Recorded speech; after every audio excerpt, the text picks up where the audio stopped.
Bom, durante toda a semana a gente discutiu temas relacionados à cidade de São Luís, refletindo, sobre políticas públicas e sobre os problemas enfrentados pela cidade. Nós estamos agora com Marcelo do Espírito Santo. Bom dia, Marcelo. Bom dia. Que é presidente do Instituto das Cidades. Seja bem-vindo ao Portal da Assembleia. Obrigado.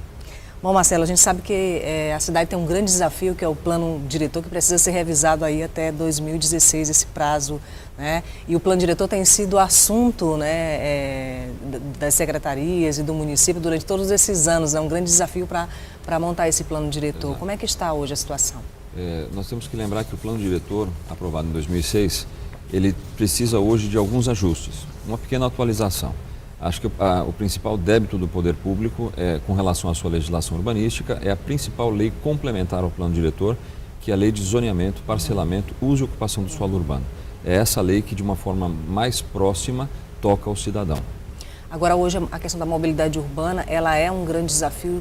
Por conta disso também, a gente está numa cidade que é patrimônio histórico, por si só. As cidades que têm esse acervo, arquitetônico, elas já têm esse grande desafio, de garantir essa mobilidade urbana. O São Luís não foge disso, E a grande defasagem, de moradias que se tem na grande ilha de São Luís, Como é que você vê, enquanto presidente do Instituto, vê esses grandes desafios aí para os próximos anos? Dentro desse processo de revisão da legislação, que na verdade, como eu falei, uma pequena atualização do plano e uma nova lei de zoneamento, porque a nossa ainda é de 1992, ou seja, uma lei que foi criada para uma cidade na década de 90, ou seja, ela não responde mais aos anseios que hoje a cidade possui. E, de fato, a ideia é que a gente possa continuar produzindo unidades habitacionais. Nós temos que imaginar que a população de São Luís continua crescendo, não em ritmos tão acentuados como aconteceu na década de 80, na década de 90, mas isso é natural, o crescimento da cidade.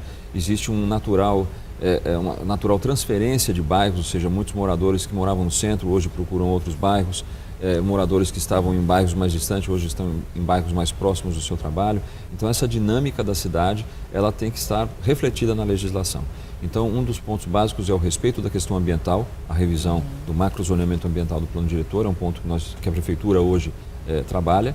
E outro ponto é como garantir as questões da produção habitacional da cidade, ou seja, as leis precisam continuar oferecendo a possibilidade da cidade se desenvolver, mas garantindo esses pontos, onde um deles, hoje o mais ressaltado pela população, é a questão da mobilidade urbana, ou seja, onde distribuir os diferentes usos da cidade para que o morador possa estar próximo ao seu trabalho, próximo aos serviços, próximo ao seu comércio de bairro, que garante a infraestrutura dos bairros da cidade. É lugar comum ou as próprias autoridades que trabalham com a questão do planejamento urbano sabem disso? São Luís cresceu sem planejamento. Isso está na boca de qualquer cidadão da cidade, Mas a gente pode pensar dessa maneira? Eu acho que existe aqui, obviamente eu sou arquiteto e trabalho no instituto que trabalha na área de planejamento urbano, a nossa visão é um pouco diferente. Na verdade, São Luís tem desde a década de 80, ou se formos pensar na prefeitura ainda da época do prefeito Haroldo Tavares, nós tivemos lá, naquele momento, na década de 70 ainda, o primeiro plano diretor, já numa visão mais contemporânea desse instrumento jurídico de gestão de cidades. Então, sempre a legislação existiu. O que acontece? Na década de 80, São Luís tem um volume de crescimento por conta da instalação dos grandes projetos e o poder público é literalmente vencido pela dinâmica da cidade. Ou seja, o que falta é o controle dessa legislação aplicada à cidade. Então, muitas vezes a cidade cresce em velocidades que o poder público não tem condições de fazer a fiscalização. Então, eu diria que São Luís não é necessariamente uma cidade sem planejamento. O planejamento se traduz em leis, que são aplicadas, mas o difícil é o controle dessa dinâmica. Então, os processos de ocupação espontânea que aconteceram ao longo dos últimos 30 anos em São Luís, a dinâmica econômica que força muitas vezes o desenvolvimento de áreas comerciais em trechos não previstos pela legislação. Então, muitas vezes, não é necessariamente a falta de planejamento, mas o que é difícil é o controle urbanístico de todo esse processo de uma forma próxima. Bom, a gente tem um grande dilema hoje na contemporaneidade, que é a questão do desenvolvimento versus sustentabilidade, Como garantir, esse desenvolvimento e a modernização das cidades e garantir também a sustentabilidade, dessas cidades. É um grande dilema para a cidade de São Luís hoje, que é uma ilha, com um ecossistema extremamente frágil. É um grande dilema e esse é o grande desafio. Então, o plano diretor de 2006, que foi amplamente discutido com a cidade, teve uma participação estratégica do Conselho né, o CONCID, o Conselho da Cidade de São Luís, que possui lá todo um grupo que é uma amostragem dos nossos atores sociais, né, da própria São Luís. E naquele momento se deu uma grande ênfase dentro do plano diretor à questão da qualidade de vida, que passa pelo olhar da preservação ambiental. Então a sustentabilidade, no primeiro momento na nossa legislação, passa pelo respeito ao meio ambiente. Então nós temos lá um cuidado no plano e isso se reflete nesse momento no estudo que a Prefeitura faz com relação ao seu zoneamento de manutenção das qualidades ambientais que nós achamos que são as necessárias, minimamente necessárias para um crescimento equilibrado da cidade. Então esse é o ponto que une um desenvolvimento atrelado à questão sustentável, né? Ou seja, nós queremos o emprego, o desenvolvimento da economia local, nós precisamos disso, né, por conta do perfil socioeconômico da nossa cidade. Mas ao mesmo tempo nós temos como premissa esse respeito à questão ambiental. Bom, a gente vê áreas, por exemplo, como aquela área do chamado distrito industrial, né, de São Luís. A gente vê que é uma área hoje extremamente ocupada por moradias, né, por ocupações mesmo, né, e algumas ocupações irregulares, e a gente vê poucas indústrias ali naquela região, né. Isso é resultado, né, da não aplicabilidade da lei, né? Exato. E houve nesse percurso da legislação urbanística um momento específico onde foram sobrepostas sobre as legislações estaduais da década de 80 referentes ao distrito industrial, ou se nós caminharmos um pouco para trás, a zona rural esparsamente, mas sempre foi ocupada desde o século XIX. Nós temos a Vila Maranhão, por exemplo, que é um núcleo com uma igreja preservada, uma igreja patrimônio, núcleos habitacionais históricos naquela região. Mas na década de 80, um projeto industrial do governo estadual cria o Distrito Industrial de São Luís. E na década de 90, a legislação municipal, que hoje ainda é vigente, lei de zoneamento, embaralha um pouco essa situação, ou seja, onde já existiam pessoas morando, foi transformada por lei em zonas industriais e posteriormente na legislação de 92, algumas áreas se tornam residenciais e outras rurais. Então nessa confusão, nessa não concordância da legislação é que surgem alguns problemas de realmente áreas extremamente já densamente ocupadas, mas que têm um uso na lei como indústria. Então, não sei se isso é uma sorte ou uma característica ou um azar, mas São Luís, ao longo dos últimos 20, 30 anos, não teve o impacto da atividade industrial como se previa na década de 70. Então, isso favoreceu a manutenção dos moradores na área. Agora a gente vê, por exemplo, alguns grandes projetos que foram implantados, né, nos últimos anos, lá próximo à Vila Maranhão, ali naquela região, né, Itaqui, e a gente vê, isso está muito claro, né, aos olhos, né, pobreza e grandes empreendimentos, pobreza e grandes projetos. Isso tem sido comum nessas cidades que têm as mesmas características de São Luís? Exato, São Luís não é exceção dentro do seu processo, temos algumas características muito próprias, mas essa questão muitas vezes de um grande empreendimento industrial que poderia, ou numa área industrial que poderia ter um implemento de atividades mais absorvedoras de mão de obra, ou seja, reverberando o seu desenvolvimento econômico para uma região, para um bairro, para aquela população, isso não acontece.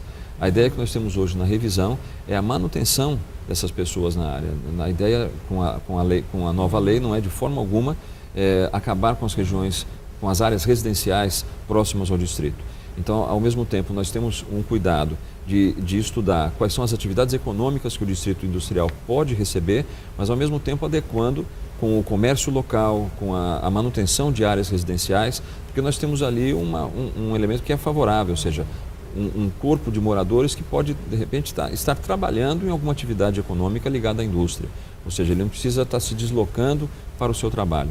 Então, a ideia da legislação é poder integrar de forma equilibrada essas funções, né, urbanas da cidade de São Luís. Agora, Marcelo, a gente vê que são regiões com os recursos naturais extremamente degradados já, né, por conta desses grandes empreendimentos, do efeito desses grandes empreendimentos, né, e a gente vê essa população empobrecendo ou então sendo levada para outras áreas da cidade, né? Esse seria o grande desafio aí para os próximos anos, para o Instituto das Cidades e para as secretarias, um desafio para o município de São Luís? Para o município, para o governo do estado, porque nós temos a questão do meio ambiente, no caso, que muitas vezes a instalação de uma grande indústria parte de um processo de licenciamento ambiental, que aí já é um outro corpo de legislação, né? Ou seja, as leis municipais, estaduais e federais na área ambiental, e que, de fato, essas três instâncias também trabalham de forma convergente a questão das leis urbanísticas, né? E muitas dessas populações vivem em função da natureza, ou seja, de uma atividade agrícola ou de uma atividade de pesca, né, próximas a essas regiões. Então, de fato, se uma instalação industrial ou de serviços, uma instalação econômica que não respeite o meio ambiente vai estar prejudicando a cidade duas vezes, a cidade como um todo e as próprias, né, os moradores imediatos, aquela vizinhança imediata que mora naquele trecho. Então, a ideia da legislação é que a gente possa fazer com que a legislação urbanística converse de uma forma mais próxima da legislação ambiental. Então, também os órgãos ambientais têm um problema na mão, que é, de fato, acompanhar de uma forma muito próxima, com ações compensatórias, com ações, né, de alguma forma que reduzam esses impactos da atividade industrial. Marcelo, eu sei que você é um apaixonado pelo patrimônio histórico, né, por toda essa Sim. riqueza, né, pela história de São Luís, né, já militou e milita, né, nessa área. A gente viu aí o anúncio, né, do Parque das Cidades Históricas e os recursos Exato. que devem vir para a recuperação, né, desse sítio histórico.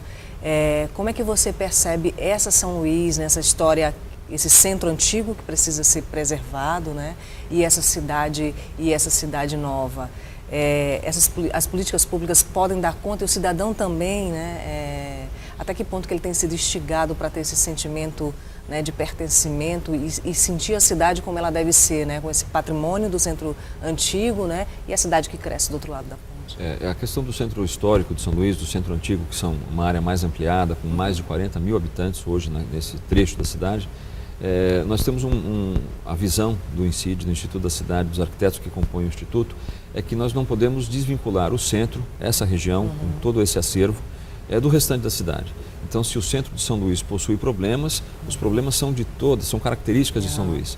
Então, o esvaziamento da função residencial, a instalação ou a manutenção do que hoje ainda é o principal centro econômico de São Luís, a Rua Grande e as suas ruas paralelas ainda concentram um poder econômico significativo. Então, é uma área importante para a economia da cidade, mas a ideia nós estamos também trabalhando a legislação especificamente olhando para essa área de preservação, para o seu entorno imediato como área de proteção. A Prefeitura hoje executa, junto com o Ministério das Cidades, um levantamento de dados muito interessante e muito rico, como nunca foi feito ainda até esse momento, com um levantamento de dados esses trabalhados junto ao IPHAN, que é o órgão federal, junto ao DPHP e a Secretaria de Estado da Cultura, que é o órgão que cuida do patrimônio estadual. Então, um conjunto de dados que vai nos permitir também ter uma legislação própria para poder, de alguma forma, reverter alguns processos que hoje aparecem como prejudiciais ao centro histórico de São Luís. Então, nós temos essa visão. O centro ele não está desvinculado, ele não é um mundo à parte da cidade, muito pelo contrário. Ele reflete características. Os serviços hoje estão instalados por toda a São Luís. Então, antes, alguns bairros não tinham dentista, alguns comércios mais especializados, onde o morador tinha que ir até o centro. Hoje não, nós sabemos que os serviços estão espalhados, os bairros possuem os seus centros, né, próprios. Os bairros têm uma vida hoje, muitas vezes, um pouco independente para certos serviços e certos tipos de comércio, distantes do centro da cidade. Então, nós temos hoje, através da legislação, como equilibrar e favorecer a instalação de determinadas atividades no centro que possam atrair novamente o morador, né, uma mão de obra para atividades econômicas dentro do centro, e isso tudo respeitando, obviamente, as características arquitetônicas, urbanísticas daquela área da cidade. Marcelo, a gente quer agradecer a sua participação aqui, desejar muita sorte para você no trabalho do INCID. Estamos à disposição, o INCID e o Instituto da Cidade se coloca à disposição para qualquer informação nova. Muito obrigado. Obrigada. Veja no próximo bloco os assuntos que marcaram a última sessão plenária da semana. Um instante só.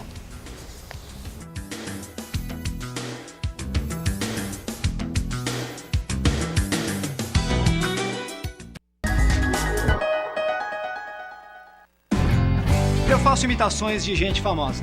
As aparências podem enganar, mas as digitais não. Ninguém pode se passar por outra pessoa. O recadastramento biométrico começou em várias cidades do país. É a Justiça Eleitoral tornando as eleições ainda mais seguras. Verifique se na sua cidade está acontecendo a biometria, pois quem não comparecer no prazo terá seu título cancelado. Saiba mais no site tse.jus.br. TSE, Justiça Eleitoral. Saúde na escola vai mostrar agora que a nossa alimentação merece atenção. Saúde na escola é pra toda hora cuidar da nossa Participe das ações do programa Saúde na Escola 2013. Cuidados com a visão, alimentação adequada e atividades físicas. Tudo no ritmo certo. Governo Federal. Dúvidas para abrir uma empresa? Lidar com fornecedores? Controlar o dinheiro? Enfrentar a concorrência? Calma, acesse o portal de educação à distância do Sebrae. Cursos de empreendedorismo, equipe de tutores e o melhor, é grátis.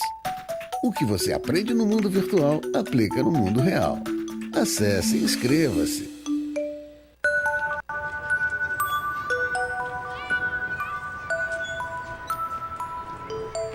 Não é apenas na certidão de nascimento que um pai faz falta.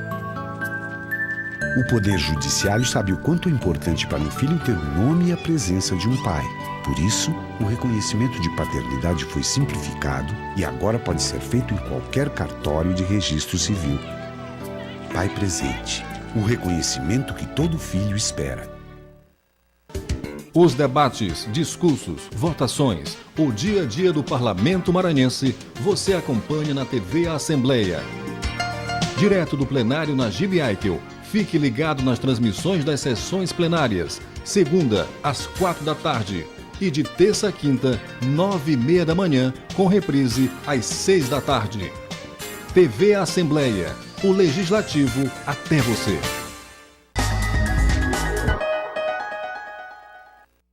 Encontrado o corpo do paisagista Daniel Smith. Nós vamos ao vivo com o repórter Vones Mascarenhas, que tem mais detalhes sobre o assunto. Vones, bom dia. Onde é que foi encontrado o corpo do paisagista? Bom dia, Cristiane. Foi encontrado no Planalto Vinhais, cerca de 100 metros dentro de um matagal. Ele estava amarrado e de bruço. A polícia conseguiu chegar até o local com informações de um adolescente de 17 anos que confessou ter sido o autor dos disparos que mataram o paisagista Daniel Smith. A polícia conseguiu localizar o menor através do rastreamento telefônico da vítima, que estava em posse do assassino confesso. Ainda de acordo com o Serviço de Inteligência da Polícia Militar, 2 outros homens foram presos também. E um quarto homem, conhecido como Givanilson Santos, o Pato, que é líder de uma facção criminosa que atua na Vila Conceição e é integrada por mais de 20 bandidos e é especializada em assalto a residências. Pato foi morto durante a troca de tiros com a polícia.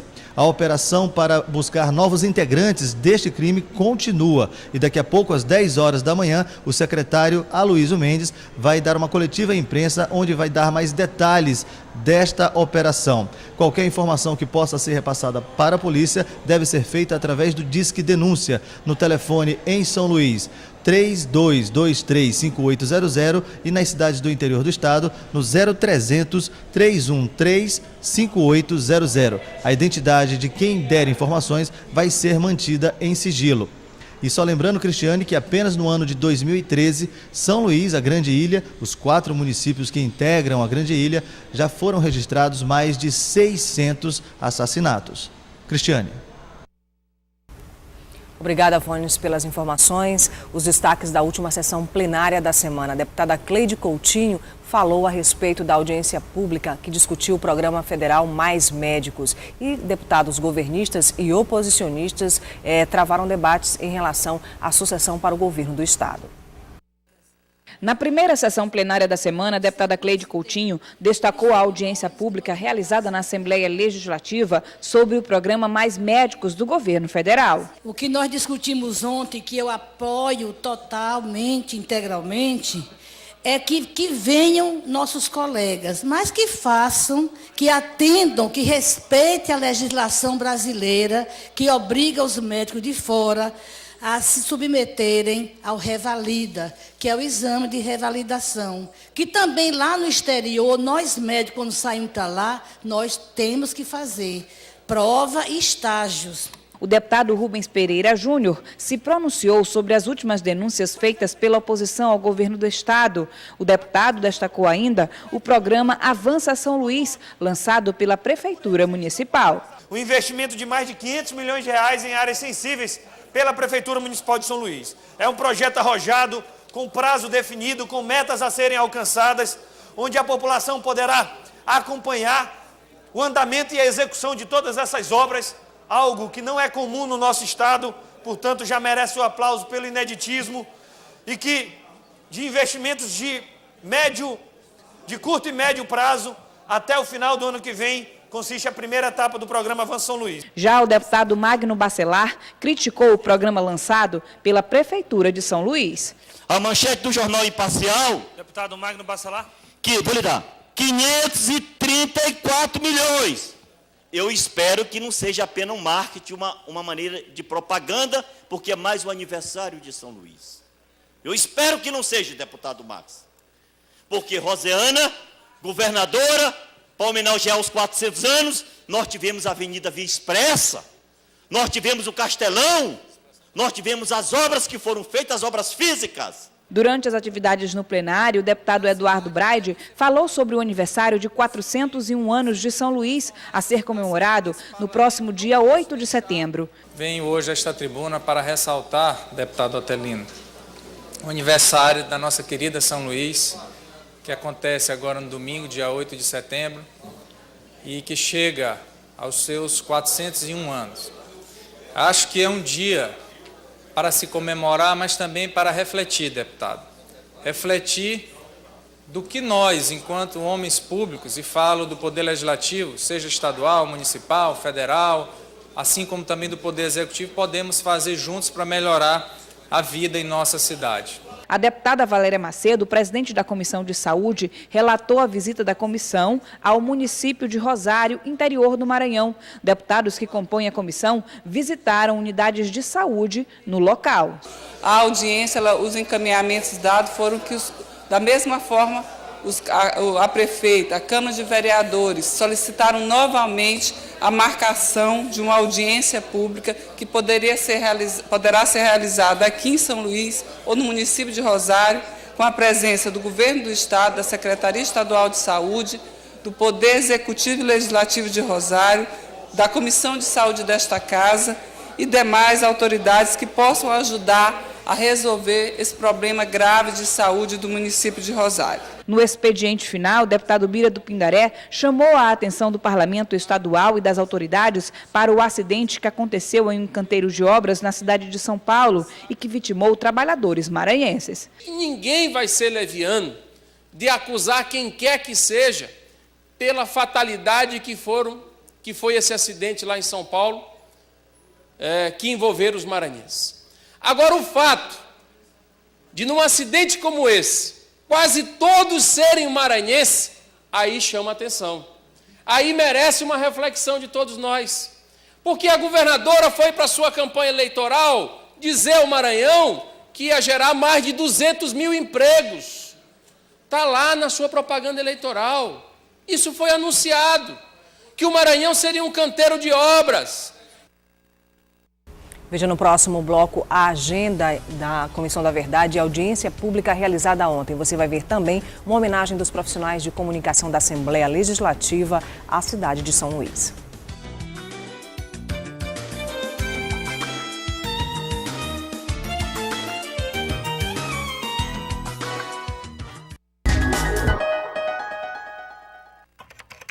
Dúvidas para abrir uma empresa?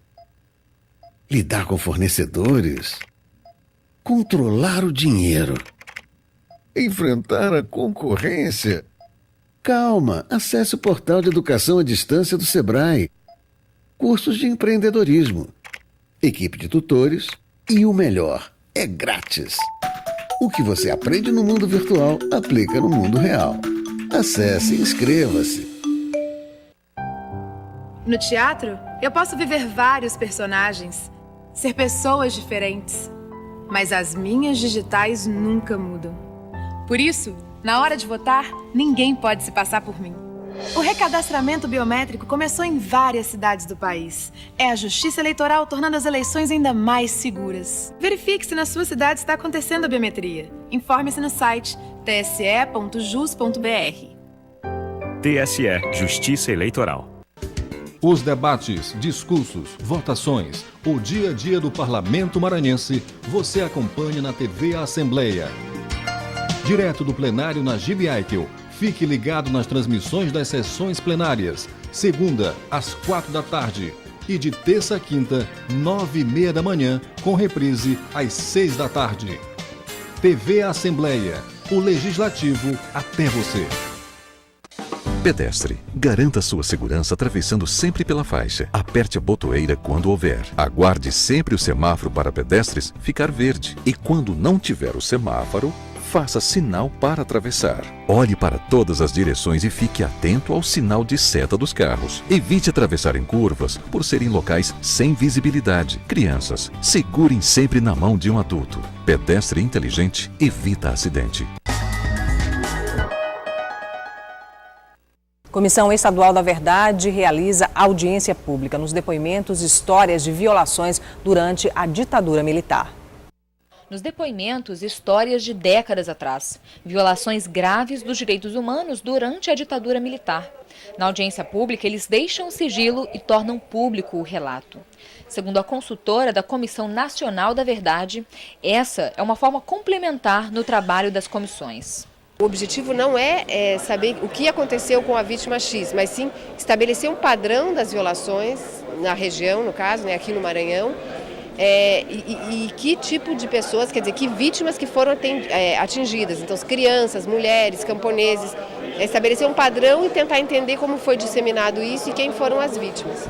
Com os depoimentos, a comissão deve entregar o relatório no fim do ano. Qualquer pessoa pode participar com documentos, fotos ou relatos, próprios ou de parentes e amigos. A comissão convida a população a participar.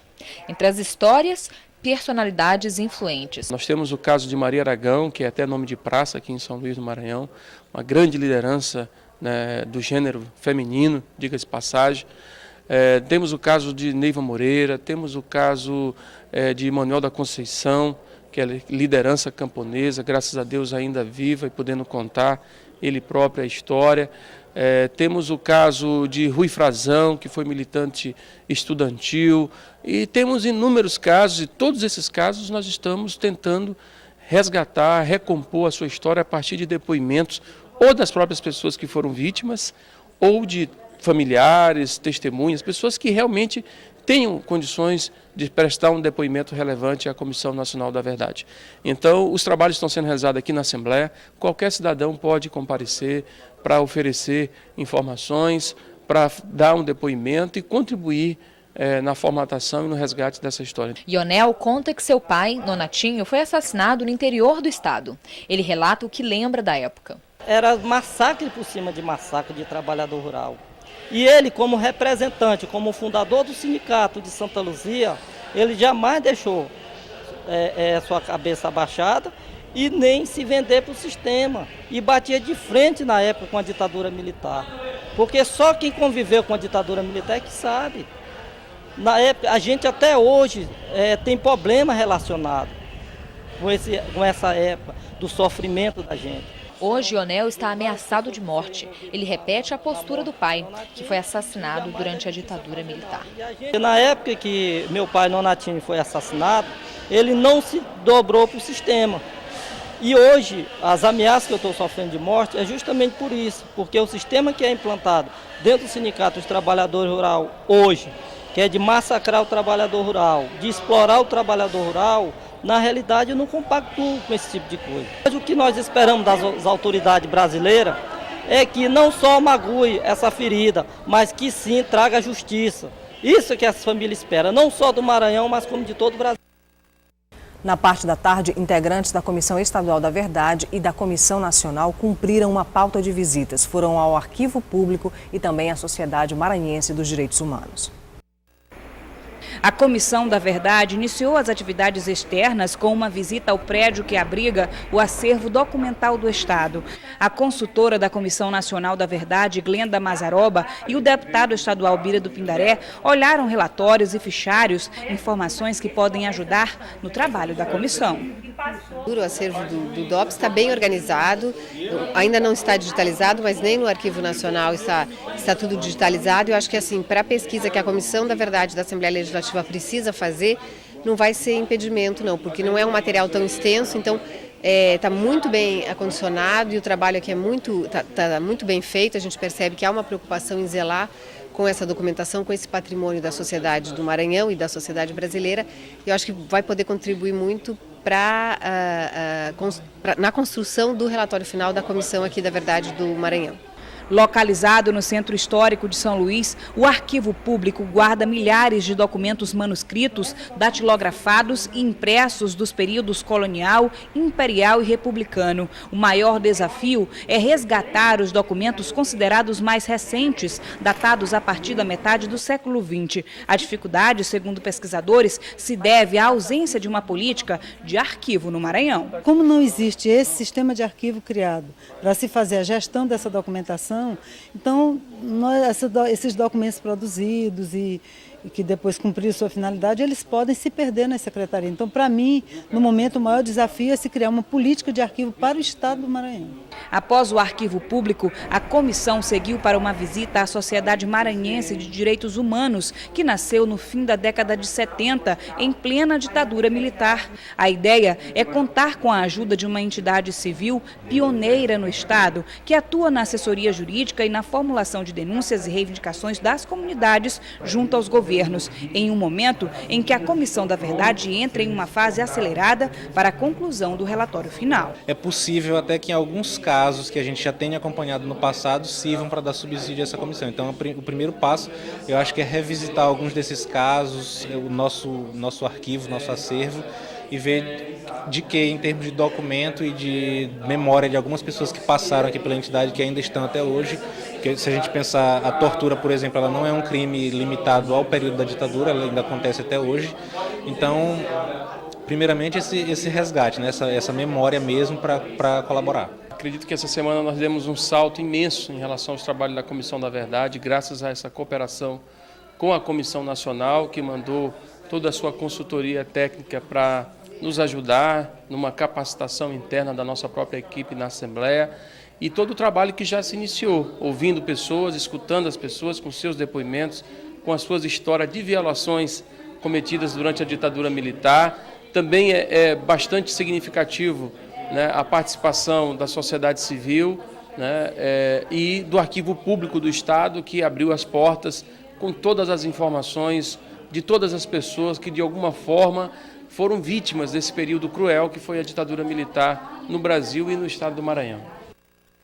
Bom, a cidade de São Luís completa 401 anos no próximo domingo e durante toda a semana a TV Assembleia discutiu temas relacionados à cidade, os principais desafios que a gente tem para os próximos anos, as políticas públicas que estão sendo efetivadas e que ainda precisam acontecer. E a gente conversou hoje com o Marcelo do Espírito Santo, que é presidente do INCID, para encerrar nossa semana de entrevistas. Conversamos com parlamentares durante a semana e você pôde acompanhar durante toda a programação da TV Assembleia. É um retrato da cidade de São Luís através dos nossos programetes especiais que você vai continuar vendo aí durante o final de semana. E também a exibição do documentário Memória de Pedra, que foi lançado mais uma vez aqui na TV Assembleia na semana passada e que está aí na nossa programação e que tem como roteirista, diretor, historiador e jornalista Marcos Saldanha. Mas eu estou aqui ao lado da Eline, né? A Eline Moura Bezerra. Ela é chefe do núcleo da Diretoria de Planejamento e Finanças, tem 30 anos de Assembleia Legislativa, não é isso, Eline? Isso. 30 anos de Assembleia Legislativa e é aluna do curso técnico de Políticas Públicas. Os profissionais de comunicação da Assembleia Legislativa fazem uma homenagem à cidade de São Luís através de um poema que foi gravado na voz da Eline, né? E a gente a convidou justamente por ela ter muitos anos de Assembleia Legislativa e ter vivenciado parte dessa história da Assembleia Legislativa quando ela ainda era a sede da Assembleia, era na Rua do Egito. Bom, Eline, essa cidade de São Luís hoje é diferente, é bem diferente daquela cidade de quando você começou na Assembleia Legislativa lá na Rua do Egito? Com certeza, teve grandes mudanças, né? E eu, como cidadã da cidade, esperamos que uma cidade mais justa, uma cidade mais... e os cidadãos sejam mais participativos nas ações da cidade, no contexto da prefeitura, né? E eu, quanto funcionária da Assembleia da época, né, da Rua do Egito, né, para mim a Assembleia na época até era uma Assembleia histórica. E ela teve seu momento ímpar de participação também na cidade. Muitos episódios importantes aconteceram, né? Agora, a cidade atual da rua, do sítio do Rangedor, ela é uma assembleia moderna, né? E eu entendo, assim, essa grande mudança está no contexto da infraestrutura da nova sede, né?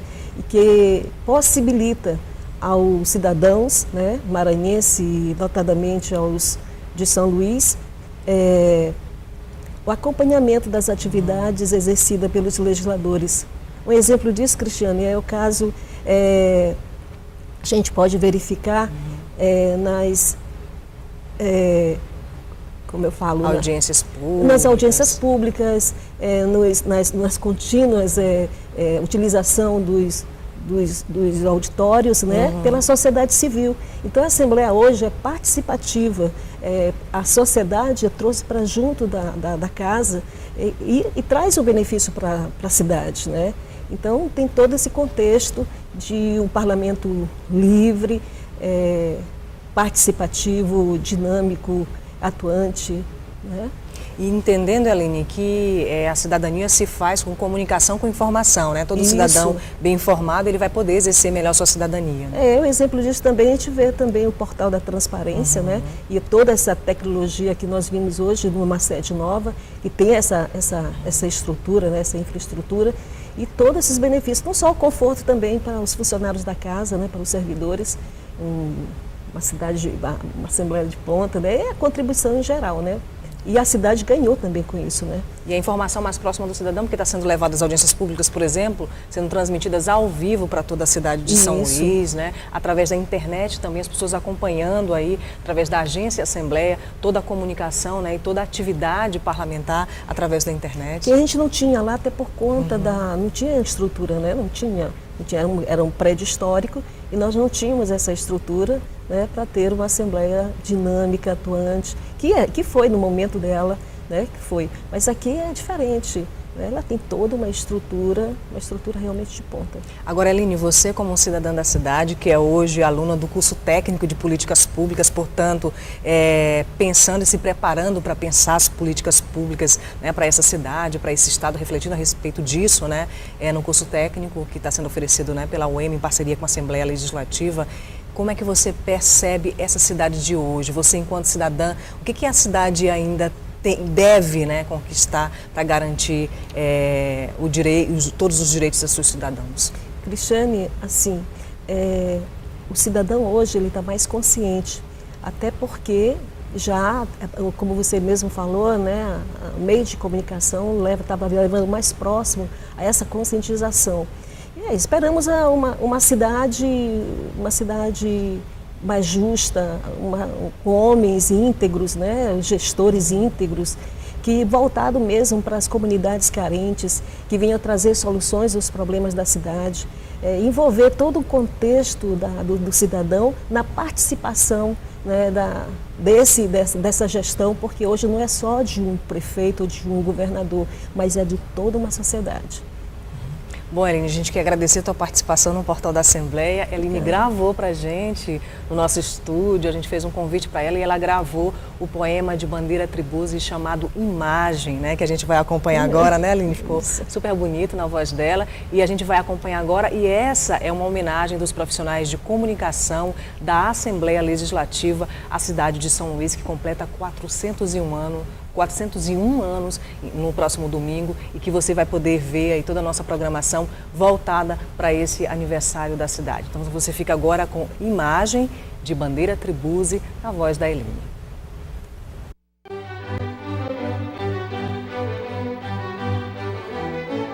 Vista do mar, a cidade subindo suas ladeiras, parece humilde presépio, levantado por mãos puras.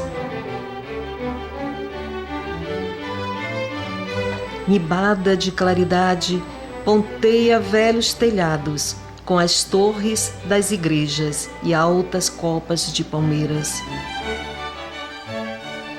Seus dois rios, como braços, cinge-lhe a doce figura. Sobre a paz de sua imagem, flui a música do tempo. Cresce o musgo dos telhados, e a umidade das paredes escorre pelos sobrados o amargo sal dos invernos. Tudo é doce e até parece que vemos só animado contorno de iluminura e não a realidade. Vista do mar, a cidade parece humilde presépio, levantado por mãos puras e em sua simplicidade esconde glórias passadas, sonha grandezas futuras. Imagem, bandeira, tribuse.